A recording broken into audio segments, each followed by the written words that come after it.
Bonjour et bienvenue dans ce second épisode de notre série consacrée au plan de reprise d'activité pour Azure Virtual Desktop. Et dans ce second épisode, on vous propose de parler du cas des bureaux virtuels qui sont dédiés aux utilisateurs. Et pour démarrer, Pierre, je te propose de nous expliquer l'architecture source à partir de laquelle on va donc construire ce PRA. Oui, alors, voilà notre architecture, donc elle est semblable à celle de l'épisode 1. On reste toujours sur une infrastructure dite hybride. Sur la gauche, la partie on-premise avec les contrôleurs de domaine, et cetera. Ensuite, la région de production, on est sur, l'Europe de l'Ouest avec des contrôleurs de domaine. De la synchronisation avec, de la déconnect. Ensuite, on a effectivement nos postes ici monosession. Donc là, on sera du un pour un utilisateur, un poste, avec les disques qui s'exécutent, tout ça dans la région de l'Europe de l'Ouest. Alors, on va passer au déploiement. Le déploiement, pour la partie monosession reste, quasiment semblable, au multisession. Donc là, on va venir créer un host pool. Ensuite, ici, on va, venir récupérer un ressource group, un, host name pool. Ensuite, on choisit la région, donc là, la région de production. Ensuite, on va partager des bureaux et là, très important ici, c'est, le host pool type. On est sur du personnel, donc encore une fois, c'est un utilisateur, une machine ou un PC, d'accord? Et puis pour la partie, assignment type, en fait, on va le faire de manière automatique, c'est-à-dire, le premier utilisateur qui va se connecter au host pool, bon, on lui attribuera un PC et il restera toujours sur ce même PC. Hem, Ici, on va, donc choisir donc le ressource group où seront, donc effectivement déployés, ces PC. On va évidemment remettre la région. On va s'appuyer sur les availability zones. Pourquoi? Puisque, si on perd une zone au sein d'une même région, j'aurai peut-être, la moitié des utilisateurs impactés, mais pas tous, puisqu'on va s'appuyer sur plusieurs zones. Ensuite, on va venir chercher l'image. Encore une fois, donc là, on prend une image qui est disponible dans le marketplace, mais en général, on fait ses propres images qu'on pourrait mettre dans une galerie. On viendrait chercher cette image dans cette galerie, la taille de la machine et puis le nombre de postes que l'on va déployer dans ce host pool. Et puis ici, on choisit des disques de type standard SSD, puisque là, on est un utilisateur, une machine, donc peut-être pas obligé de prendre du premium SSD. Parfait. On reste, donc là, ici, on va bien, faire pointer dans le bon virtual network, dans le bon subnet. Encore une fois, que ce subnet et ce VNet doit être, effectivement où sur lequel on va pouvoir contacter le ou les contrôleurs de domaine. Et puis, ici, encore une fois, hein, comme, dans l'épisode 1, on a un contrôleur de domaine. Donc là, on n'est pas en Azure AD Join, on est en hybride, voilà. Et puis, on va joindre ce fameux contrôleur de domaine et puis ici, on va, stipuler le chemin des OU dans lequel, ces hosts vont arriver. On va renseigner, plus bas, la partie, donc compte le compte local, administrateur, de ces PC. Voilà.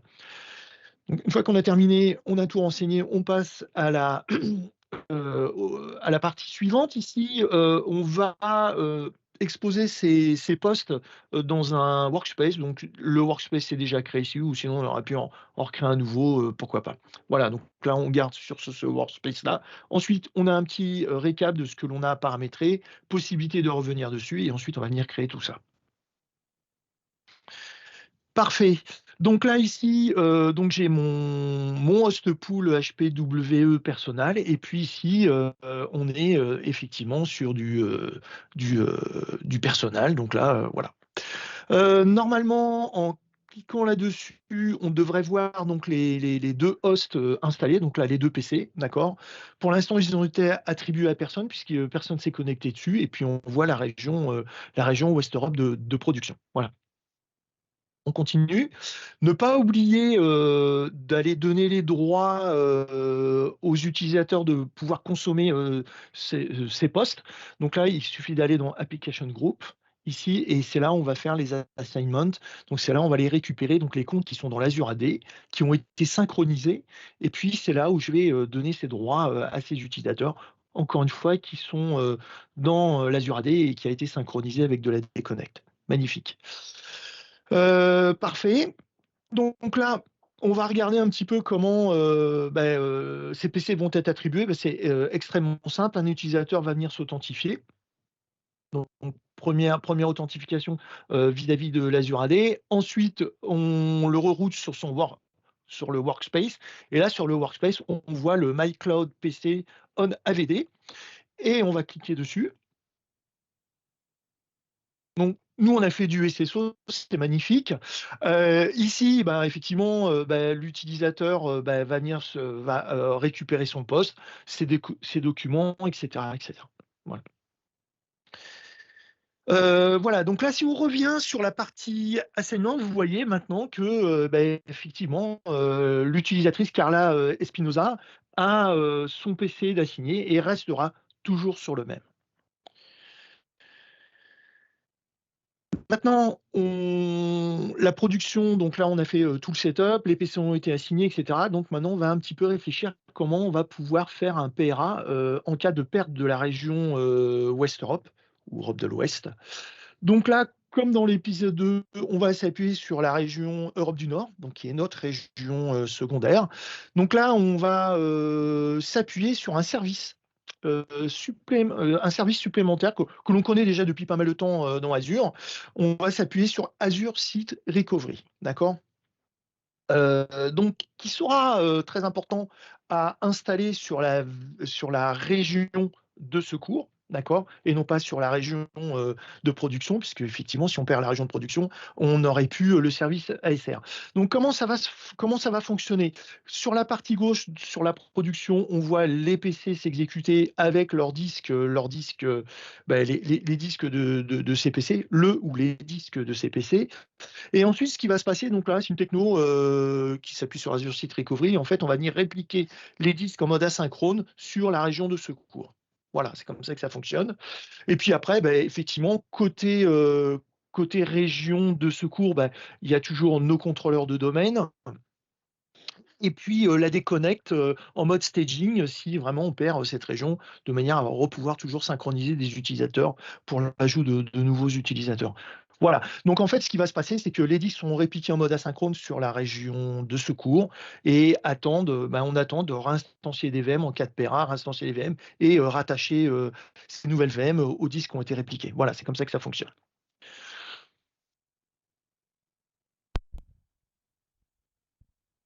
Et ben c'est parti, on passe à la pratique.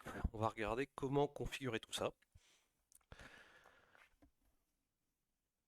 Alors une première étape que l'on vous recommande de réaliser, et c'est plus que de la recommandation, hein, c'est même pratiquement fondamental, ça va être d'abord de créer ce qu'on appelle un groupe de réservation de capacité, hein. Donc les groupes de réservation de capacité, en fait, ça va vous permettre vraiment de réserver dans une région et en particulier même dans une zone de disponibilité du compute, hein, en fait, de la ressource de calcul. Et là, ici, en l'occurrence, on va réserver des tailles de machines virtuelles. Et ça va nous permettre de nous garantir que le jour où on a besoin de réellement basculer et donc déclencher le plan de reprise d'activité, on aura les ressources disponibles pour utiliser nos VM en mode PRA. Alors pour ce faire, on va dans chercher Capacity Reservation Group. On va cliquer ici sur créer un groupe de réservation de capacité. On va, comme d'habitude, indiquer dans quelle souscription, dans quel groupe de ressources on va ranger cette réservation. On va donner un nom et on va commencer ici à préciser les détails. Donc là, on indique qu'on souhaite réserver de la capacité en Europe du Nord, qui est donc notre région de secours, et dans les 3 zones de disponibilité qui nous serviraient à récupérer nos bureaux virtuels. Donc ensuite, on clique sur Next. Et on va pouvoir ici spécifier pour chaque zone de disponibilité le nombre d'instances qu'on souhaite réserver, également le modèle. Donc ce sont les propriétés de base, hein. On va fournir donc ici la taille de la machine virtuelle. Donc là ici on prend par exemple dans cet exemple des machines de type D2S V3. On va spécifier donc ça pour chaque zone de disponibilité. la quantité, et puis on voit tout de suite ici à droite le coût mensuel de cette réservation. Et une fois qu'on a donc renseigné toutes les réservations qu'on souhaite réaliser, et bien on va cliquer ici sur Review plus Create pour valider cette réservation. Alors une fois qu'on a fait ça, on va cette fois-ci configurer la partie plan de reprise d'activité, donc réplication. D'abord on va le faire pour une machine virtuelle, pour un PC virtuel, et ensuite on va vous montrer comment on le fait pour l'ensemble des PC virtuels, donc de façon beaucoup plus industrielle. Donc, pour un PC virtuel, on va venir directement sur le volet de la machine. Donc là, on a pris notre premier cloud PC. On va dans la partie Disaster Recovery et on vient ici indiquer la région cible sur laquelle on souhaite donc répliquer le disque. Donc on va ensuite cliquer sur Next pour accéder aux paramètres avancés. Alors au niveau des propriétés, on va pouvoir donc indiquer le groupe de ressources cibles. On va indiquer également le virtual network cible sur lequel on souhaite connecter les bureaux virtuels lors de la reprise de service. On va également pouvoir préciser la zone de disponibilité dans laquelle on souhaite que le clone démarre. Et puis très important ici, donc on va pouvoir maintenant bénéficier de cette nouvelle option de réservation de capacité qui va donc nous garantir encore une fois que la machine pourra bien s'exécuter, bien démarrer en cas donc de bascule. Voilà, on va préciser qu'on souhaite rester sur du disque SSD standard pour le clone.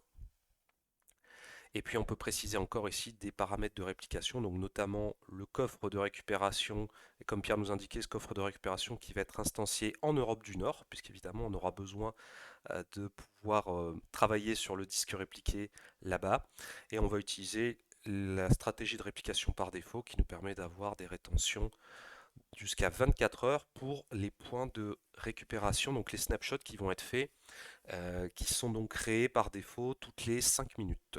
Voilà, donc ça veut dire qu'on a, dans le pire des cas, un RPO maximum donc de 5 minutes. Et puis dernière partie, on peut préciser ici comment on souhaite que les propriétés de l'extension Site Recovery, c'est-à-dire l'agent en gros, soit traité, soit géré, et notamment en termes de mise à jour de l'agent. Donc là, ce qu'on va lui indiquer, c'est que c'est Azure Site Recovery qui va s'occuper de tout ça. Et pour s'occuper donc de tout ça, il va nous créer ici un compte Azure Automation dans lequel il va exécuter un runbook pour pouvoir mettre à jour automatiquement l'agent dès lors qu'on a des nouvelles versions. Donc une fois que tout est paramétré, on clique sur Review plus Start Replication.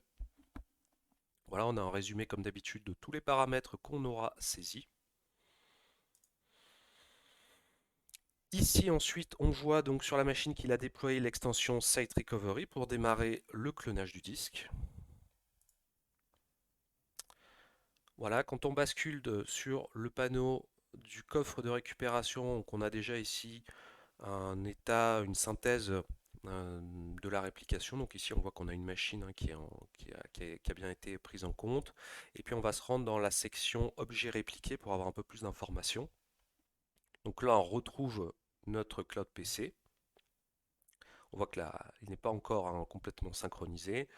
Si on clique dessus, on va avoir une vue de la topologie. Donc c'est ce qu'on a vu tout à l'heure. On a ici un compte de stockage local qui est créé pour les besoins du service, pour pousser les modifications. Et ensuite, de ce compte de stockage, on va répliquer les données dans le coffre Site Recovery en Europe du Nord qui va contenir le manage disk, voilà, qui servira par la suite donc à recréer la machine virtuelle, le bureau virtuel en cas de bascule.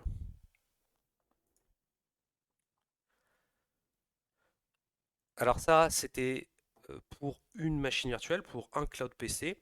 Maintenant, quand on a une centaine, voire 500 machines, on va évidemment pas le faire à la main comme ça pour chaque machine. Donc on va venir ici au niveau du coffre de récupération, toujours dans la partie objet répliqué. On va cliquer sur Replicate et on va ajouter des machines virtuelles Azure. Donc ici, on va repréciser comme toujours le groupe de ressources cibles ainsi que la souscription dans laquelle se trouvent les PC à répliquer. On clique sur Next et là, on peut choisir dans la liste l'ensemble des cloud PC que l'on souhaite ajouter aux travaux de réplication. Donc on clique clique après sur Next. Voilà, on vient préciser à nouveau ici les paramètres de réplication, donc, et notamment le réseau cible et le sous-réseau cible sur lequel on va connecter les machines de l'autre côté, en Europe du Nord. Et on peut préciser évidemment aussi les options de disponibilité, donc notamment les zones de disponibilité cibles pour les cloud PC.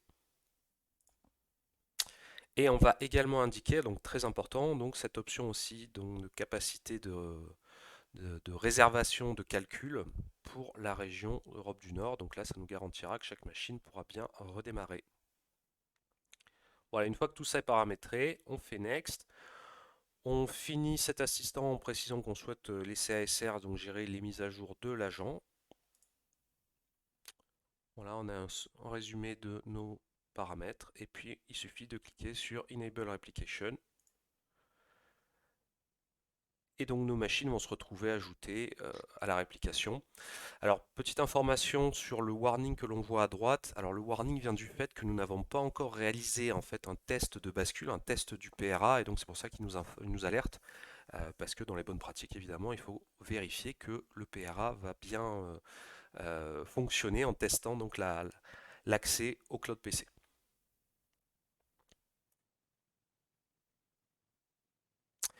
Alors, quelques petites subtilités que l'on a constatées quand on est passé par l'assistant de réplication directement depuis la machine virtuelle.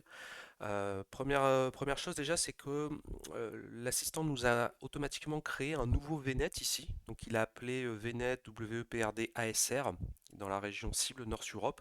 Et ce VNet dispose du même plan d'adressage que le VNet d'origine en Europe de l'Ouest.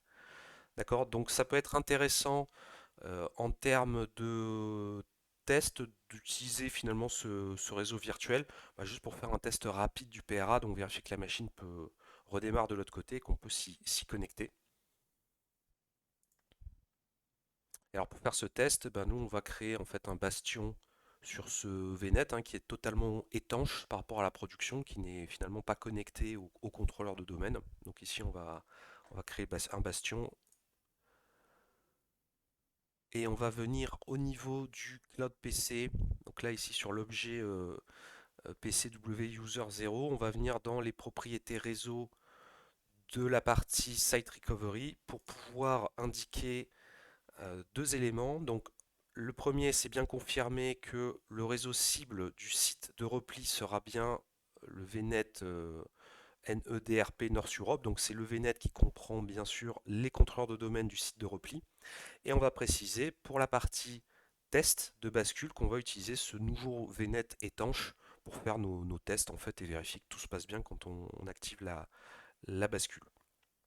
Ouais, et puis ici on peut préciser également les sous-réseaux à utiliser donc en cas de vrai PRA et en cas simplement d'essai technique. Également, on a été amené ici à vérifier que nos mappings réseau étaient bons. Alors ce sont les mappings qui sont utilisés par défaut pour les objets que vous allez ajouter par la suite dans les plans de réplication. Et donc au niveau des mappings, on a simplement ici reparamétrer les mappings réseau pour les régions, donc entre les régions Ouest Europe et North Europe, pour avoir le bon mapping de base.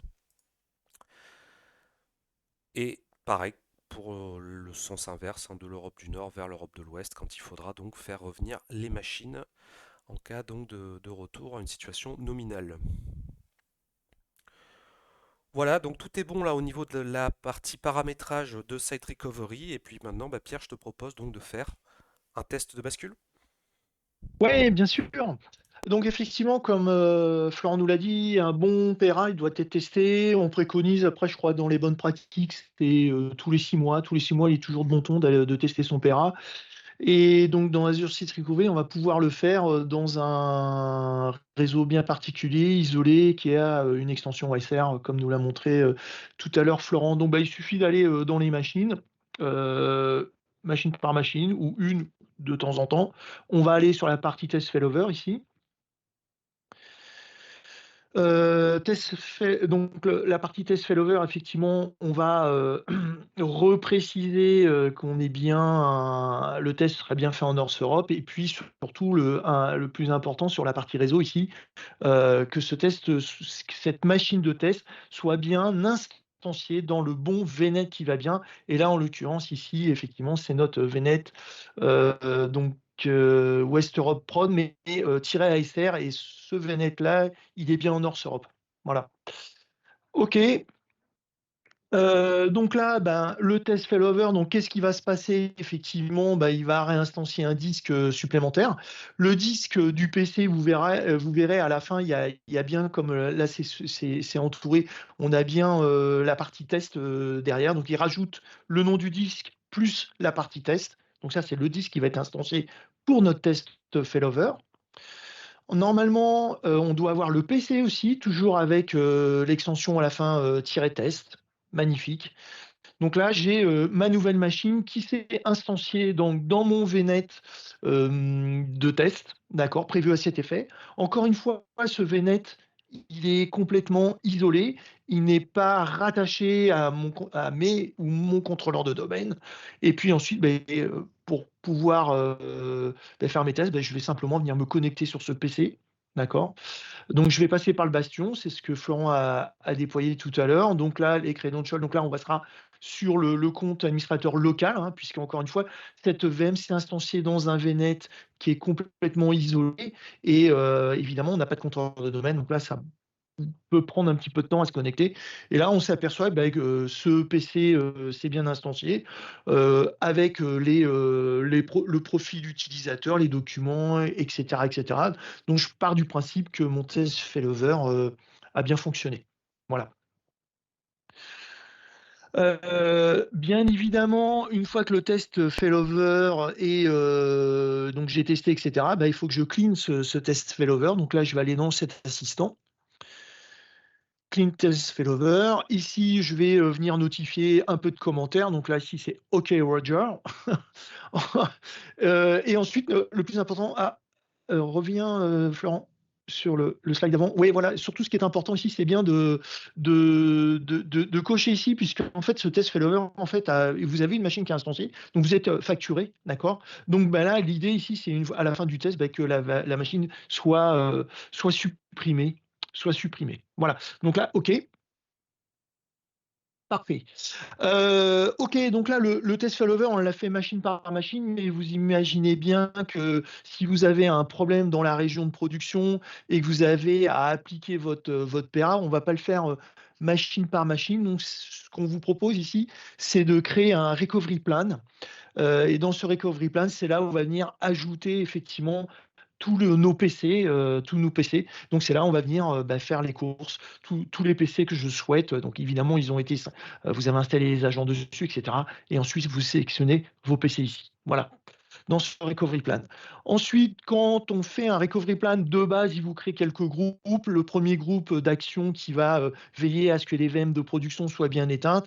Et ensuite redémarrer les VM dans la région de secours. On peut rajouter des groupes supplémentaires, des groupes sur lesquels on pourrait faire des notes manuelles, ou alors des groupes supplémentaires sur lesquels on pourrait automatiser des choses. Donc là, je fais allusion à des runbooks qui pourraient s'exécuter dans un compte automation pour pouvoir automatiser des choses lors de l'exécution d'un PRA. Donc là, on va rester très simple, on met simplement bah, les PC et ça suffit comme ça. Voilà. Et puis je te laisse, Florent, la main sur l'exécution du plan de reprise d'activité. Voilà, on va regarder donc maintenant concrètement qu'est-ce qui se passe quand on a un problème sur la région source. Donc déjà, si on a une indisponibilité du service ou une perte complète de région du point de vue Azure Virtual Desktop, donc les machines ici sont indiquées en non disponible. Et côté utilisateur final, donc si la personne était connectée à la machine, elle va être éjectée évidemment si l'accès n'est plus possible. Et lorsqu'elle tentera de se reconnecter, bah, elle va avoir un message hein, dans ce goût-là. Voilà, donc la connexion n'est pas possible, pas de ressources actuellement disponibles. Et le téléphone du service IT risque de sonner rapidement. Donc pour pallier à ça, Et donc, comme on a bien préparé en tant que bon IT notre plan de récupération, on va venir se positionner sur le panneau Recovery ici Service Vault. Et une fois qu'on a donc décidé, acté qu'on allait déclencher le PRA pour rapidement rendre le service et le PC aux utilisateurs, donc on vient ici choisir notre plan de récupération, on clique sur les trois petits points et on vient ici choisir l'option Failover. Donc au niveau du failover, hein, de la bascule, on a déjà pré-renseigné qu'on souhaite donc rallumer les machines en Europe du Nord. Et il va vous permettre ici de choisir je dirais la fraîcheur des données que vous souhaitez mettre à disposition. Il y a trois options différentes. Ici, on a choisi d'utiliser le dernier point de récupération, donc celui qui propose le RPO le plus faible, hein. Il va donc récupérer les dernières datas qui ont été traitées par le service, qui ont été donc envoyées au coffre de récupération par le mécanisme de la réplication. Et donc, une fois qu'il va traiter ces données, il va créer un point de récupération pour chaque VM, et puis il va ensuite pouvoir reconstruire la machine sur la base de ces données-là. Voilà, il y a d'autres possibilités. On peut aussi dire qu'on souhaite utiliser des points de récupération existants, ce qui va baisser le RTO, le temps de remise en service. Mais en général, dans ces cas-là, pour des machines dédiées, on préfère utiliser le RPO le plus faible pour vraiment limiter le plus possible la perte de données. Donc une fois qu'on a choisi cette option, on peut laisser cette case cochée d'arrêter éventuellement les machines dans la région source suivant l'état du service pour être sûr d'être sur un PC unique de l'autre côté. Et puis on va cliquer maintenant sur OK. Voilà, comme on a vu tout à l'heure, donc là cette fois-ci il va créer les objets machines virtuelles, alors sans le préfixe test, hein, puisque là on est dans le cas vraiment d'une bascule. Et on voit donc que la région cible est bien maintenant en North-Europe. Et au bout donc de quelques minutes, donc là vous n'avez rien à faire, les machines vont automatiquement s'enregistrer sur le contrôle plan Azure Virtual Desktop qui est en Europe du Nord désormais. Donc c'est ce qu'on voit ici, hein. Vous voyez l'emplacement est bien marqué à Nord sur Europe. Les machines sont à nouveau disponibles. Et puis bah, pour les utilisateurs finaux, finalement pour eux c'est quelque part ça ne change rien en termes d'expérience de connexion puisqu'ils vont pouvoir simplement se reloguer sur leur client ou s'ils étaient déjà logués, recliquer sur l'icône ici du Cloud PC et puis bah, après avoir cliqué sur l'icône, ils vont être